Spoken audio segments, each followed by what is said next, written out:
Hi hello friends. അപ്പം നമ്മളിന്ന് നമ്മളുടെ പാലക്കാട് കോഴിക്കോട് റോഡിലുള്ള പുതുപ്പരിയാരം എന്ന സ്ഥലത്തുള്ള ഫ്ലോറ ആൻഡ് ഫീഡ്സ എന്ന് പറയുന്ന നമ്മൾ ഷോപ്പിൽ നിന്നാണ് നമ്മൾ ഈ രണ്ട് ലവ് ബേഡ്സിനെയും മേടിച്ചിട്ടുണ്ട്. അതേപോലെ എനിക്ക് മറ്റേ രണ്ടെണ്ണത്തിൻ്റെ പേരറിയത്തില്ല. അപ്പോൾ അവരെന്നോട് പറഞ്ഞതാണ്, എനിക്ക് മറന്നുപോയതാണ്. അപ്പോൾ വളരെ അതിസാഹസികമായിട്ടാണ് അതിനെ പിടിക്കുകയൊക്കെ ചെയ്തത്. കാണാൻ തന്നെ നല്ല രസമാണ്. ലവ് ബേഡ്സിനെയാണ് പിടിച്ചിരിക്കുന്നത്. അപ്പോൾ അങ്ങനെ 4 എണ്ണത്തിനെ മേടിച്ചു. വീട്ടിൽ കൊണ്ടുവന്ന് നമുക്ക് കൂടൊക്കെ ഉണ്ട്, പക്ഷേ അവർ സെറ്റ് ചെയ്ത് കൂടിനകത്ത് തന്നു. പക്ഷെ നമുക്ക് കൂടൊക്കെ ഉണ്ട് കേട്ടോ. അപ്പോൾ ഞാൻ അതിനകത്തിട്ട് നിങ്ങളെ കാണിക്കാം. അപ്പം അശ്വിന് ഭയങ്കര സന്തോഷമായി ഇത് കണ്ടപ്പോൾ തന്നെ. എന്തായാലും ചെടികൾ വാങ്ങിച്ചിട്ടുണ്ട്, അത് ഞാൻ കാണിച്ചു തരാം.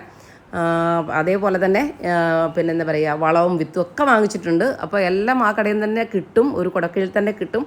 എല്ലാ സജ്ജീകരണങ്ങളും അവിടെ നടത്തിയിട്ടുണ്ട്, അവർ സജ്ജീകരിച്ചിട്ടുണ്ട്. അപ്പം നിങ്ങൾക്കൊക്കെ ഇത് വാങ്ങിക്കാം കേട്ടോ. അവിടെ ഉള്ള നാലുപുറമുള്ള ആൾക്കാർക്കും അതുപോലെ അതുവഴി പോകുന്ന കോഴിക്കോടൊക്കെ പോകുന്ന ആൾക്കാർക്കൊക്കെ വണ്ടി നിർത്തിയിട്ട് വാങ്ങിക്കാനുള്ള എല്ലാ സൗകര്യങ്ങളും അവിടെ ഉണ്ട്. ഓക്കെ.